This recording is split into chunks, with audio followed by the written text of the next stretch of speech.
and welcome to a very special edition of Medically Speaking. Today, we will be discussing a topic which is exceptionally relevant in these times because it relates to COVID and to a certain population which is extremely vulnerable due to the pandemic. Of course, now we have reports of the third wave coming.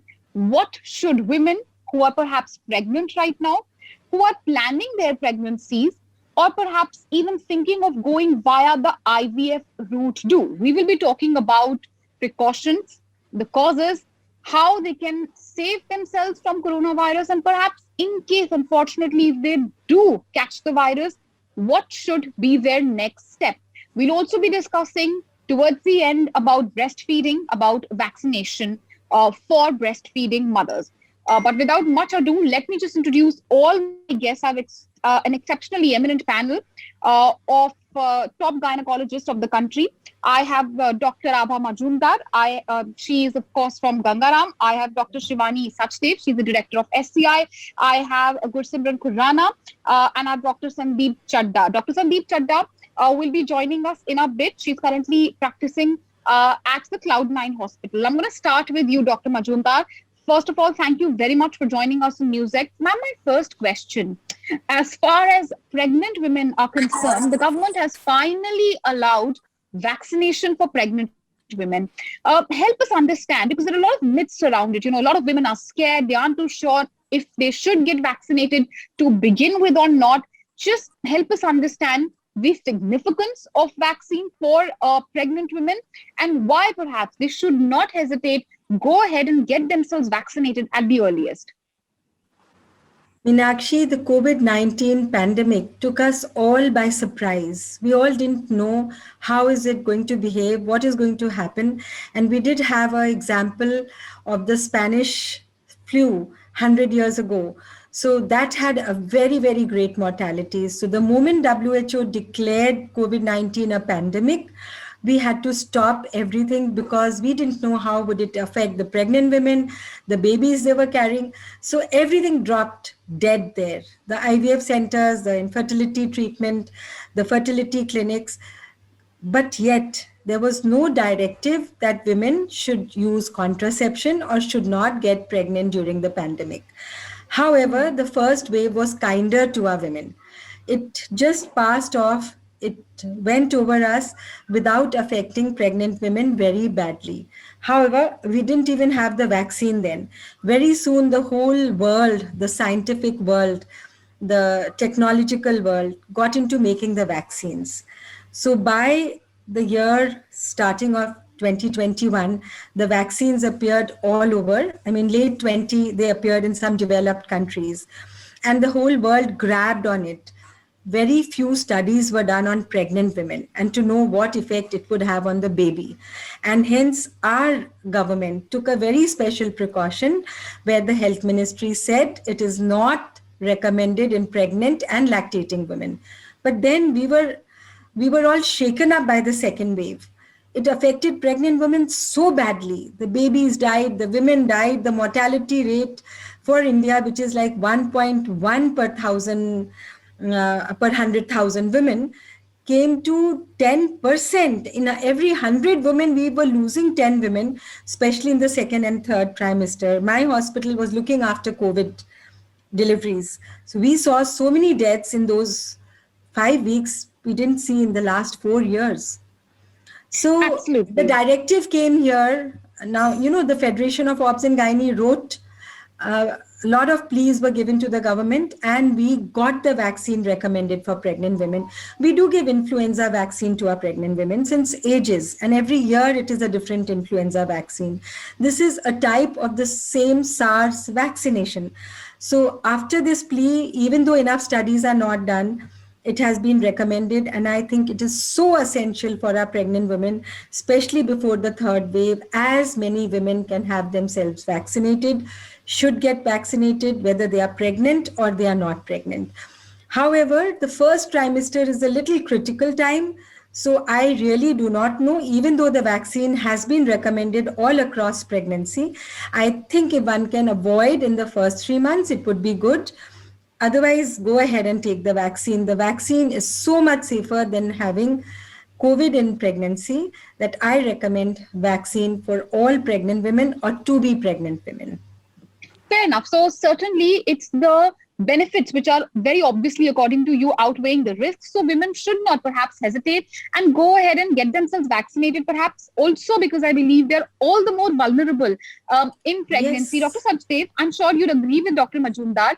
Ma'am, if a pregnant woman is thinking of a vaccine, Dr. Sachdev, which vaccine would you suggest? Because the studies Dr. Majumdar is talking about is on Pfizer, which is not available in India. Neither is Moderna as of now. Covaxin, as of now appears to be a safer option as compared to Covishield. What would you say about that, Dr. Sachdev? So right now in India, we have a choice of three. You have Covishield, you have Covaxin, and you have Sputnik, which has come in recently. Now, the largest study on vaccination in pregnancy is an American study of over 90,000 women. But as you rightly pointed out, they have used the mRNA or the Pfizer vaccine in these women, and they have found it to be safe for these women in pregnancy. In the UK, where Covishield is basically AstraZeneca and Oxford collaboration from the UK, which is manufactured in India in Pune. So the Covishield vaccine, although it is from Oxford, but in the UK itself, they do not recommend that vaccine for pregnant women. They prefer that pregnant women take the mRNA vaccine, which is the Pfizer or the Moderna vaccine. The reason for that is because the largest studies on vaccinations have all been done on the mRNA vaccine, simply because we do not have enough data, and also there is an increased risk of clot formation, which is especially true for pregnant women. Pregnancy itself promotes the formation of clots, maybe in your legs, which can then migrate into your lungs or into your brain, which can cause serious complications like a stroke or an infarction in the heart.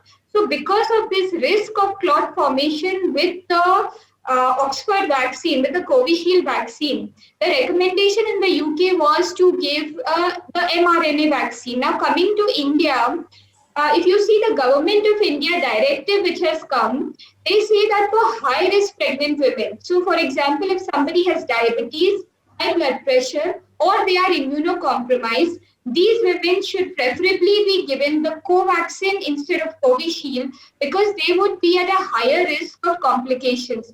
Now, the incidence of clot formation is just 0.6 per million population. So it is really, really small, because there are racial differences also.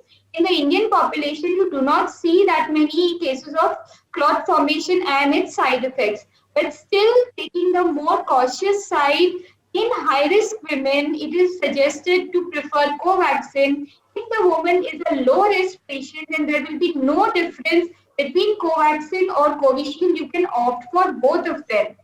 Now, Sputnik. Right. Sputnik is something new, and they really don't have studies of Sputnik in pregnancy.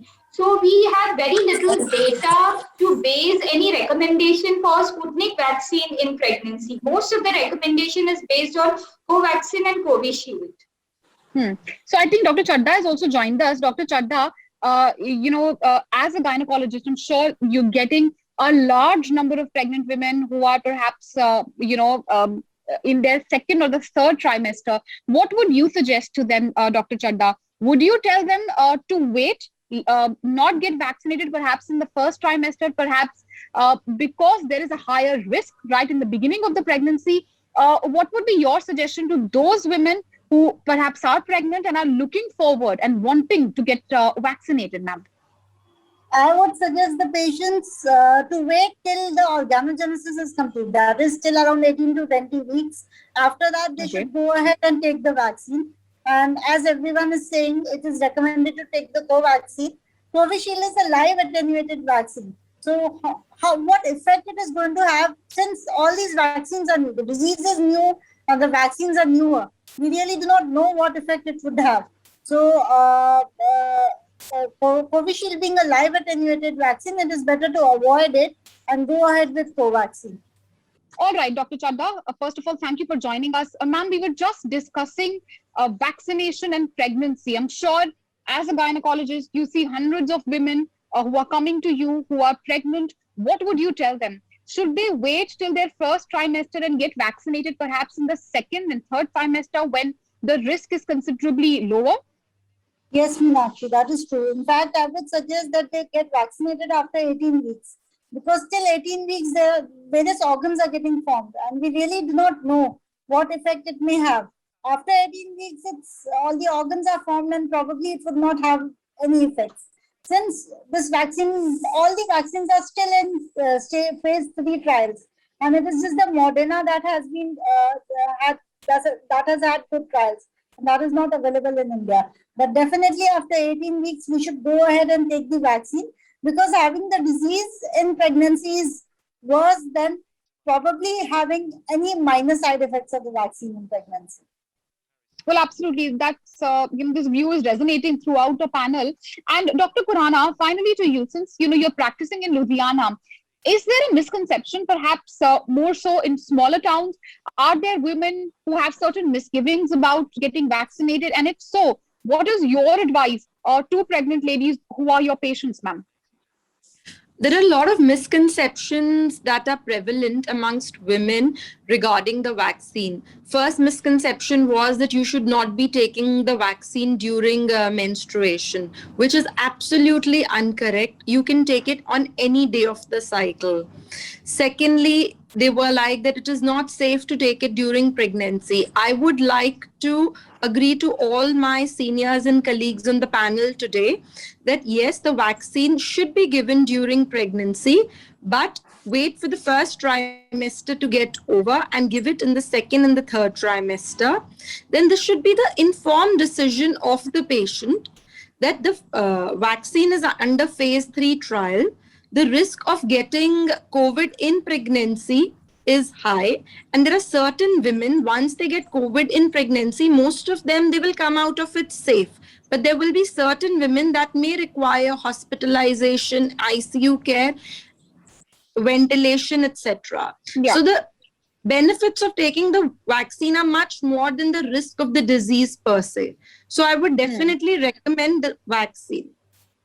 Right. And Dr. Majumdar, on this point, I'd like to come to you since we're talking about the risks of catching COVID when you are pregnant and you specialize in high risk pregnancy. Dr. Sir Ganga Ram Hospital, of course, one of the biggest hospitals in Delhi, which saw a major influx of COVID patients. I'm sure you handle many such patients. Tell us a little bit about really what can happen if a woman does get COVID during pregnancy. Yeah, as soon as, it was February, March, April, patients started flocking in for even IVF treatment. And a lot of them got pregnant. But then vaccine was still not there for pregnant women. And we lost a lot of pregnancies in the first trimester. Once a girl got COVID, got high fever, even if she didn't get fever, amazing thing happened to a patient who got COVID in her 16th week. She lost control of her bladder, and then there was complete paralysis of all the 4 limbs. She's still coming to our neurophysicians. She's in recovery now. It's about 3 months post-COVID. So, there could be very bizarre symptoms of COVID to pregnant women, apart from miscarriages, preterm delivery. And of course, the third trimester is the worst. I mean, all the deaths we saw happened in the third trimester. Patients were brought in with severe COVID, lung involvement, and already the gravid uterus has taken a large part in the abdomen. So there is compression of the lungs. And here, if oxygenation is less, we've lost, in 3 cases, we lost the baby and the mother both. In the 4th, we did a C-sec, took out the baby, but the mother had to be kept 18 hours prone and 6 hours straight, with the ventilator, with everything to let her breathe. And at last we lost her also. So these are just 4 cases out of almost, we treated 400 COVID cases in those 6 weeks. Ours was flooded with COVID. Our whole labor room was changed into the COVID labor room because we were accepting cases from all over the NCR, around cities. And our doctors were working with these COVID patients day and night. And we were there to supervise all the cases. So it did take a bad toll in the third trimester. Second was also bad. And I would say that vaccine can be taken after organogenesis is complete in the first trimester. Mostly 12 weeks or maybe 14 weeks. We don't need to delay it more. Another thing is about Okay. Covishield and Covaxin. It is Uh-huh. the method by which the vaccine is giving is leading to clots in the Covishield. See, if the muscle is picked up like this and then we give, then where are we giving the vaccine? In the fat? And the fat is very rich in blood supply, and there is a likelihood that any little minuscule of the vaccine goes into a vessel, it leads to clot. And that is why, like Shivani said, it's like 1 in 1 lakh injections. So it is not per se, probably they are coming out with this. I mean, this is a new research which has come out with Covishield, that the technique is very important and we need to stretch the skin and then give it so that the injection goes straight into the muscle rather than going into the fat. So these are few facts that please go for a vaccine, whichever you get. Don't wait for it. Don't think that you need Covishield or you don't need Covishield. Whichever you're getting your booking, go ahead, take the vaccine. Whatever is available, get vaccinated at the earliest. But of course, if you have an option and if both are available, then choose Covaxin. That would be a better choice, slightly better. Though, of course, we are still awaiting a full research. Covaxin has still had a very small research panel. But, you know, Dr. Majumdar, you raised a very interesting point. I'd like to bring in Dr. Chadda at this point of, time. Dr. Chadda, Dr. Majumdar spoke about how Gangaram was accepting a lot of COVID patients. I was your patient. I was pregnant just 6 months ago. And my biggest fear was that what if I get COVID? I'm not going to be admitted in a private maternity hospital, which, I was going to. Where was I to go? And that would mean in case I get COVID, which was certainly a likelihood, with the prevalent number of cases, where are these pregnant women supposed to go? They'll suddenly have to go to either a Gangaram or perhaps a government hospital, which is accepting COVID patients. Your gynecologist, everyone changes. Pretty difficult time, for pregnant women as well. What do you think is the way out? Should private hospital perhaps be open, especially the smaller maternity, hospitals, because a lot of women prefer to go there. Should they be open to accepting COVID patients as well? Because avoiding COVID, at least during the second wave, was exceptionally difficult, ma'am. Hello? Hello? Yes, Dr. Chadda. Yes, Dr. Chadda. Can you hear me? I got disconnected. Can you please question? Yes. So, ma'am, my question was, as Dr. Majumdar said, in Gangaram, they had converted their labor room into a COVID ward. They're accepting COVID patients. They had about 400 pregnant women who had caught COVID. My biggest fear, as I was saying earlier, even when I was pregnant, was what if I get COVID? When you go to a private maternity hospital, they have all the amenities, of course, they have all the luxury as well. But the fear is if you catch COVID, you'll have to shift to a government hospital or perhaps a PPP model like Gangaram. What do you think should happen? Should private hospitals also start accepting COVID patients, perhaps those who at least catch COVID in the middle of their pregnancy? Yes, Meenakshi, I very much feel so that even the private hospitals should, especially the patients who are being supervised by them, should take care of their patients who have had COVID, because it becomes very difficult for the patient to suddenly leave their doctor and go to the new hospital. In fact, this is what happened in our hospital initially in the first month, especially in the month of April, that we refused a few patients. But then we changed the policy. And after that, we have created a special COVID labor room and a COVID OT for the patients on a separate floor. And we have started accepting our patients who have COVID, and we deliver them ourselves, because it becomes very difficult for the patient to go to a different hospital at the last moment. Right, Dr. and Chadda, I have a very... Sorry. Yes, Dr. Majumdar, go ahead, please, ma'am. Dr. Chadha, we had a very special observation. All our patients who were non-COVID left us and ran away. And they ran away to all the smaller nursing homes which were COVID-free, like may it be the Bloom or the Cradle or Rosewalk. So all these hospitals were flooded with patients who were non-COVID, because our patients got so scared of coming to our hospital. They said, oh, everything is COVID. So what we did in the second wave is we converted Gangaram into the COVID maternity. And we have a small hospital by the name of Sir Gangaram Colmet Hospital on Pusa Road. We converted that into a non-COVID maternity facility, so that we could have our patients not change their physicians and come there safely with the idea that there is no COVID patient in that 50-bedded hospital. So And perhaps, here in ma'am, then it Gangaram, wouldn't be. Absolutely. So perhaps it wouldn't be so wrong to blame the private hospitals. Perhaps it's people like us also who are so yes, prejudiced, and perhaps we want to stay away from COVID patients so much that women are also running away to maternity hospitals. do you know, Perhaps that's Meenakshi? an important point. Do you know, Yes, Meenakshi, ma'am. Go ahead. the patients and their relatives would not enter the gate of Gangaram. My patients, their relatives, they would say, no, I want a test, send me somewhere else. We don't want to enter Gangaram because there are COVID patients there. I mean, you cannot imagine how the whole hospital shut down except the COVID. And at one point of time, we had 600 COVID patients in the hospital on one day admitted. We have about 675, 700 beds. Those 100 beds were vacant, except a few ICU beds which had non-COVID patients. Non-COVID patients did not enter Gangaram in that 3-month spree. So even the relatives did not enter. Nobody And entered. that's why They would you leave had to the go for a patient and special. disappear.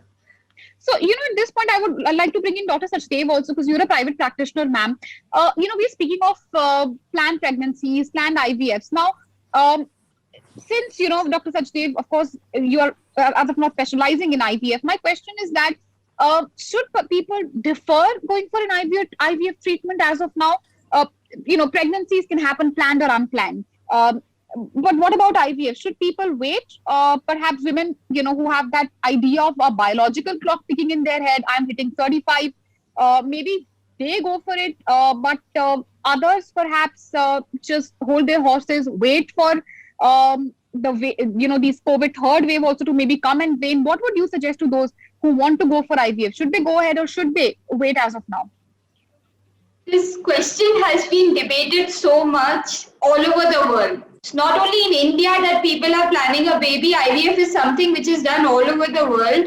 And the recommendations that have come out from our Indian society and international society both are that we do not want to burden the healthcare services by IVF treatment or by fertility treatment. But at the same time, we do not also want to discourage people from going in for IVF treatment.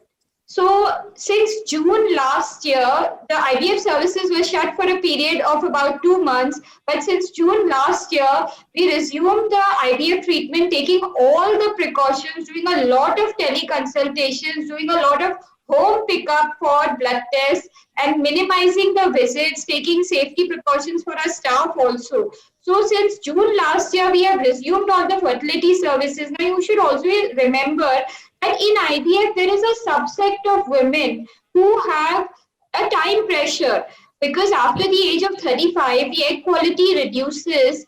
And we also know that as the duration of infertility increases, that also has a negative impact on the success rate of IVF. So you do not want to deprive people from what could be their only chance of having a family. And on the other side, when IVF treatment was shut down for a couple of months, there were so many cases all over the country where people got pregnant spontaneously.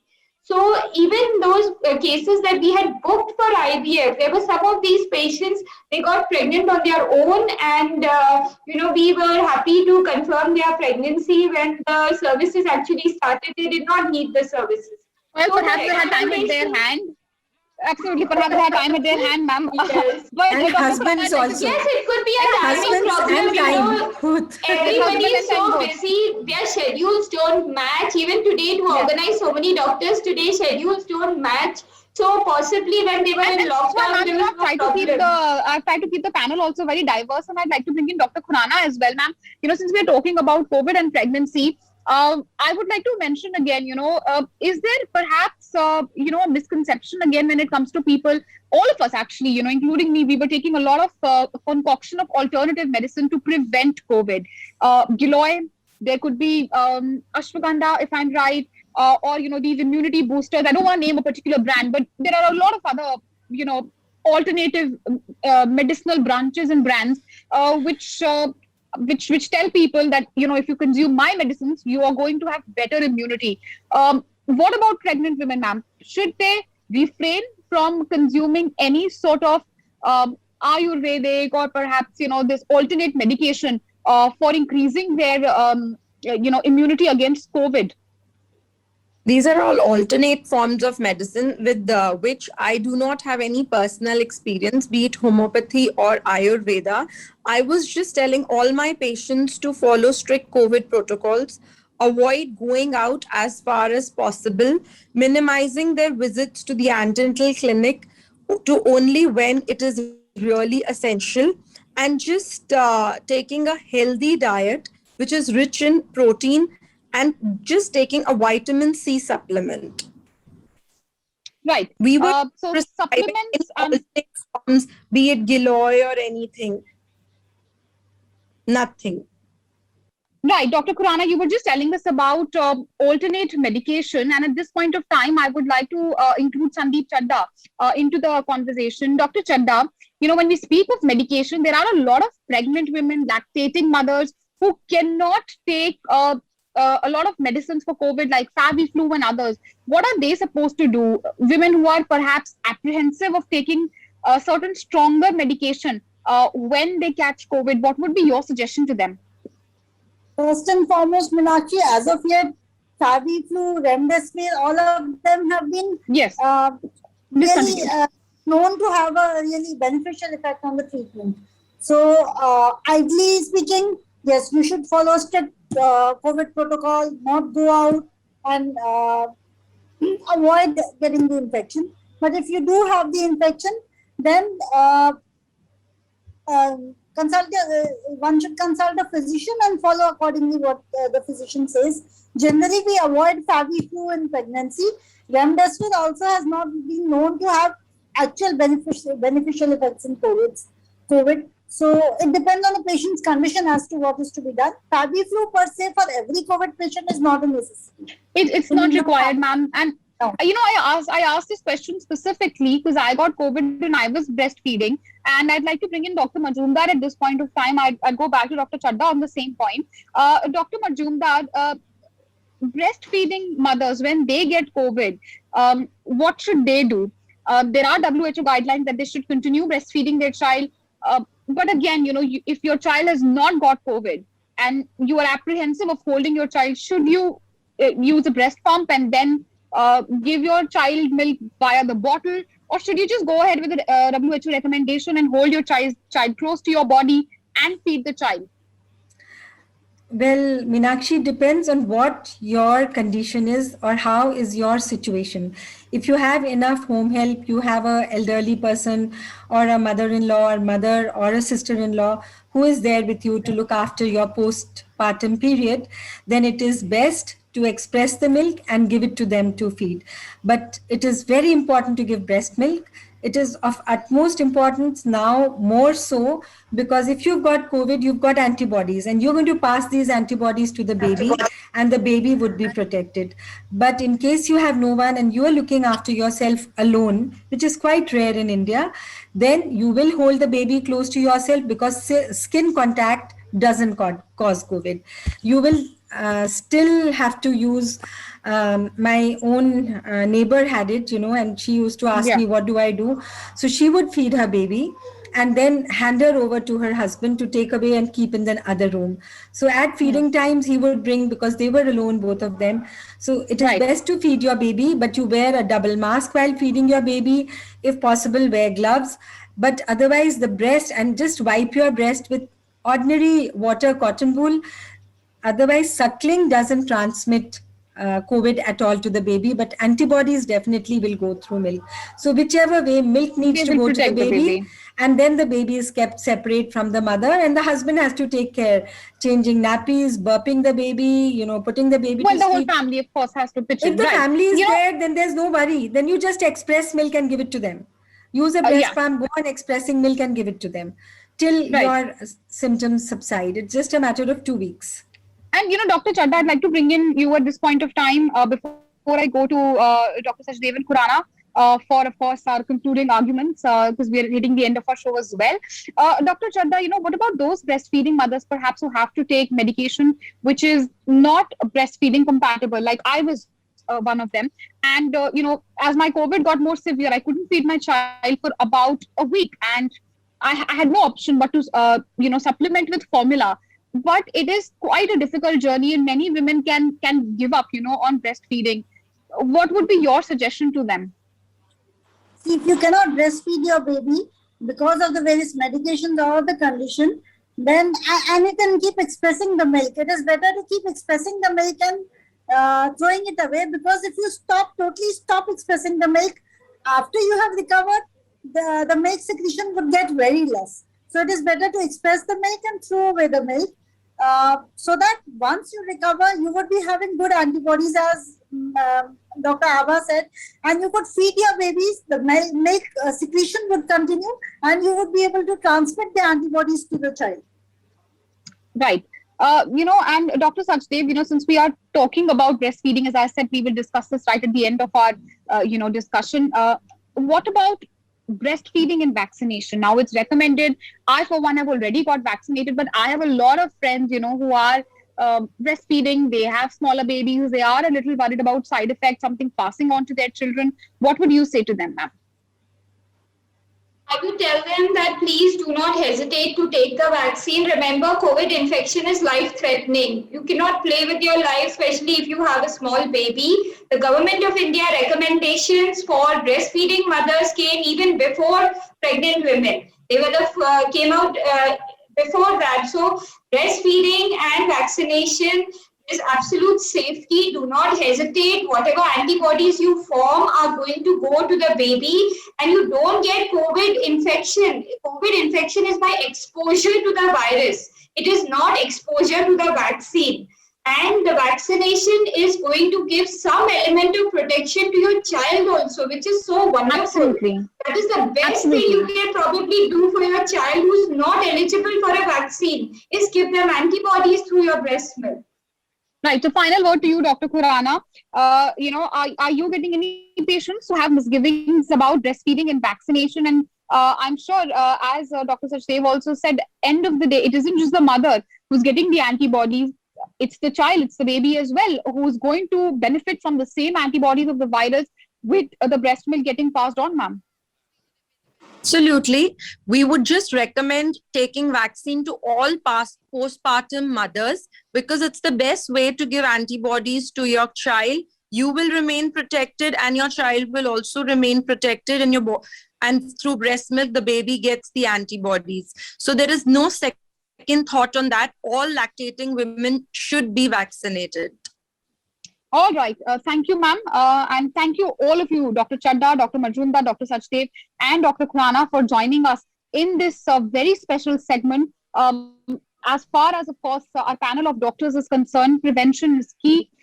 When you are pregnant, perhaps thinking of how to get cured would be the second step in case you get COVID. But of course, the best thing to do is to protect yourself against COVID, follow the guidelines. And if you are breastfeeding, go ahead, get vaccinated. It isn't just you, but also your baby who is going to benefit from the antibodies. On that note, thank you for watching, and thank you all of you for joining us in this discussion, which I'm sure has been extremely informative, not just for pregnant women, but also those who are planning to get pregnant. Thank you so much.